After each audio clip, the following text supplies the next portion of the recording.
Hello, everyone. My name is Mr. Simone. I am the teacher at Floral Park Memorial High School for AP United States History.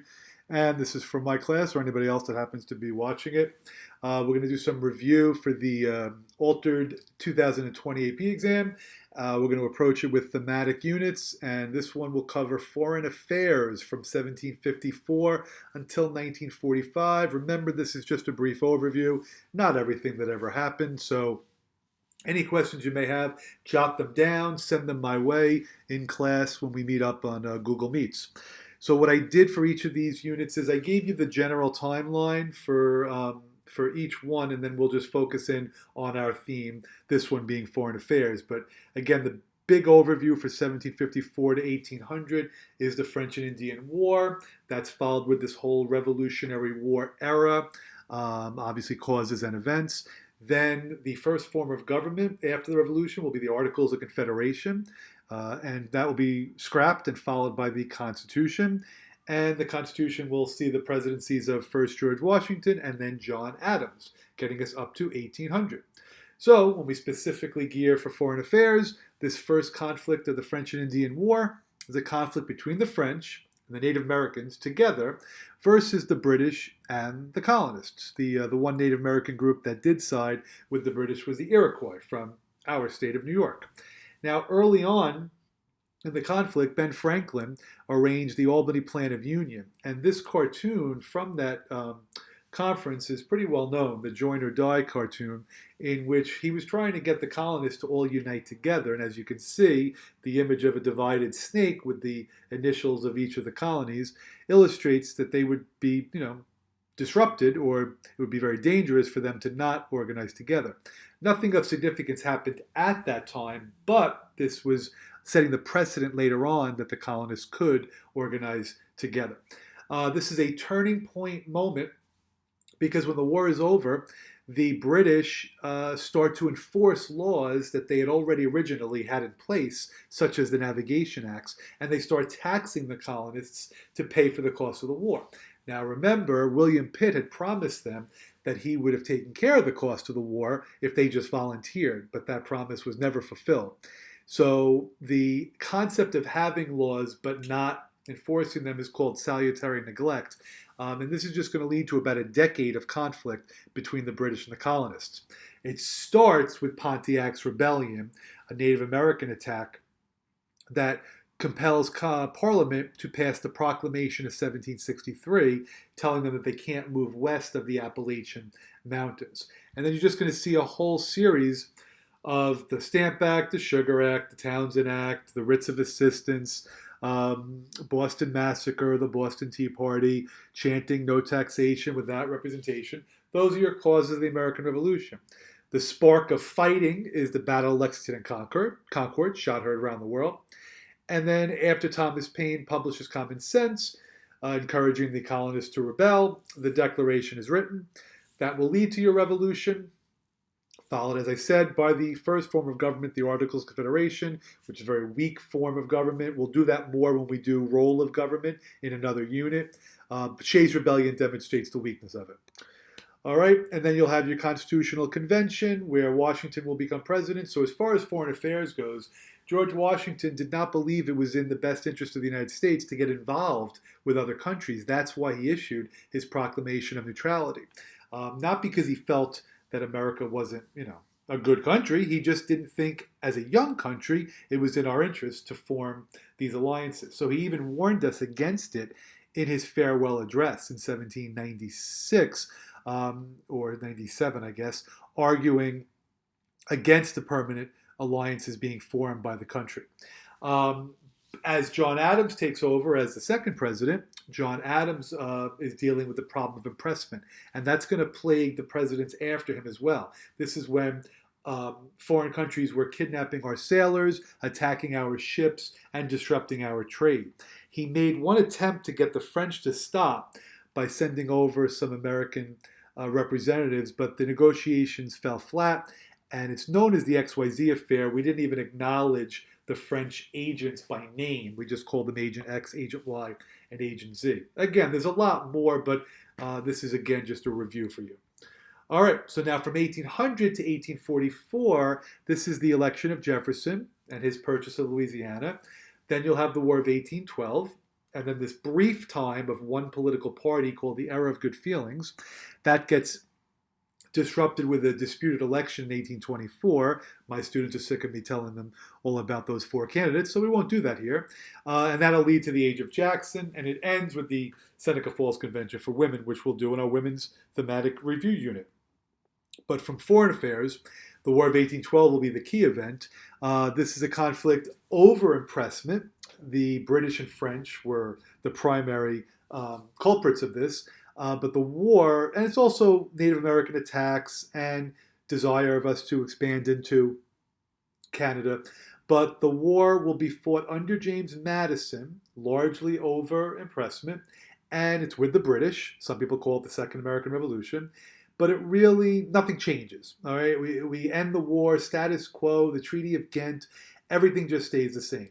But it feels as if America is on the verge of becoming more of an independent force. So we do buy Florida in the Adams-Onis Treaty, so that continues our expansionist mode. We had bought Louisiana prior, and now we bought, under Monroe, the Florida territory. Then Monroe issues the Monroe Doctrine, a legendary piece of legislation, where we told Europe to stay out of the Western Hemisphere. Did we have the ability to enforce it? Probably not, although some of my students want to dispute that. But it sets the tone for America's foreign policy. It's really very much of a guiding principle at this time. Then in 1835 and 1836, you'll have the Texan War for Independence, the Alamo being the big event at that moment. This is when Americans who were living in Texas, and of course other people there, broke away from Mexico. So for about 10 years, Texas was its own country, the Lone Star Republic. It will not be annexed until we move to our next time period, which is the presidency of James K. Polk, a very unknown but underappreciated president. And he will be involved in the Mexican-American War. And then this is your Civil War Reconstruction era. So back to our foreign affairs. Polk's election really does a lot for the country. First of all, the annexation of Texas took place technically under his presidency. I mean, it was after he was elected, but it was before the inauguration, so you could give it credit to John Tyler if you want to, but I think it's better to give credit to Polk. He ran on that platform. He also ran a slogan of 54-40 or fight. I made a mistake there, 54-40 or fight. He wanted to acquire everything in the Oregon Territory below the line 54-40. The British didn't want to get involved in another war with us, so they negotiated a settlement at the 49th parallel. So the line of Washington today comes from that time period of Polk's presidency. But really the big event is the Mexican-American War. So now the Mexican-American War is a border dispute. You can't really see it too much here, but we thought the border of Texas and Mexico should be the Rio Grande. They thought it was the Nueces River. So all that shaded area, the red and white stripes, that's disputed territory. And our soldiers were attacked, and some died, and that's really the spark of Polk asking Congress to declare war. Now, some people debated, should we have really gone to war? What if they were in disputed territory? Abraham Lincoln was one of those people with his spot resolutions. But the war is a victory for America, and the treaty that ends the war is the Treaty of Guadalupe Hidalgo, and that's going to lead to an enormous area of land that the U.S. acquires. So it's called the Mexican Cession, and it's going to include California, New Mexico, Arizona, Utah, Nevada, I think parts of Colorado, parts of maybe parts of Wyoming. But this is really like the term manifest destiny was just starting to being used in 1845, but we were already expanding long before that. So when you go back to Louisiana, and you go back to Florida, and you go back to even Missouri, and then you go to the Texas annexation, and then Oregon, this is all territorial expansion during this time. The big debate, of course, which we're not going to review now, is should these new territories be free or should they allow for slavery? But we'll do that in our African American History unit. Civil War, I just think it's always good to know those dates as an American, but also as a student. It helps you to put everything into context. before or after the Civil War. So 1861 to 1865 are the dates for that. And Reconstruction is something that we will go over again for African American history. So now you have the remaining years of the new and improved AP exam, 1877 to 1945. So it's really the Gilded Age, late 1800s. You know that more from an industrial standpoint, but we'll make a connection. Progressive era is the early 1900s. And then that's followed by World War I, then the Roaring Twenties, and the Great Depression and World War II. Always good to know that in proper context to show your understanding of the chronology. So as far as foreign affairs, this is really when we become an imperialist power. But it starts early on. 1867 is when we bought Alaska. That was known as Seward's Folly. He's the Secretary of State who purchased it. We bought it from Russia, and it was a great purchase. But at the time, people mocked it, thought we were just buying a giant icebox and, just a waste of land. But it turned out to have oil and gold. And then in the 1890s, we annexed Hawaii after sugar planters and other residents overthrew the monarchy, overthrew the Queen Liliuokalani. So that really sparks this age of imperialism, of America looking elsewhere. And I think the Spanish-American War would be the best indicator of those interests for the United States. So the cause of the war, I can't control myself. I try to be as brief as possible. But we're trying to help Cuba. We have a lot of money invested in Cuba, sugar plantations. Yellow journalism is really one of the key causes. The newspapers were exaggerating how bad the Cubans were being mistreated by the Spanish. Then there's a letter by the Spanish minister, the Delaunay letter. They mocked President McKinley, so that annoys us. And the spark is the sinking of the Maine. So the U.S. battleship blew up. We thought the Spanish did it. That became our slogan, remember the Maine. We learned much later, 1971, that it actually was not the Spanish. Instead, it was just spontaneous combustion.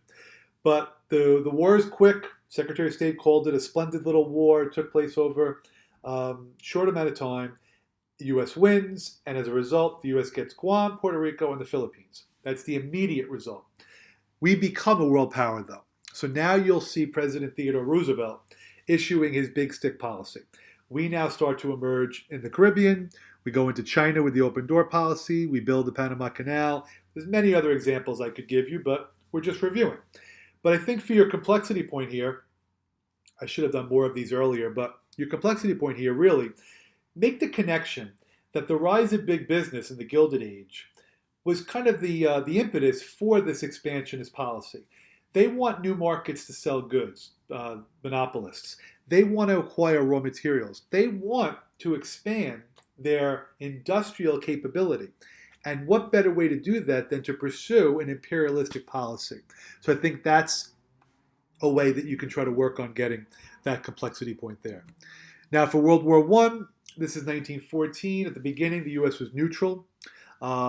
Even after the sinking of the Lusitania, 128 Americans killed on board a British cruise ship, we still did not get involved. Wilson still ran for re-election on a platform that he kept us out of war.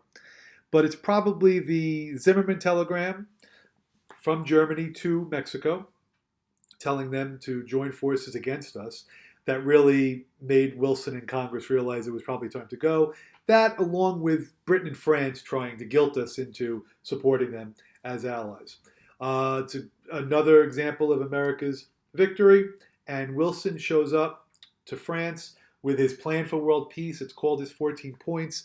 In those 14 points is his idea of a League of Nations. And the League of Nations was very much welcomed by the European countries, but it was not well received by the Senate.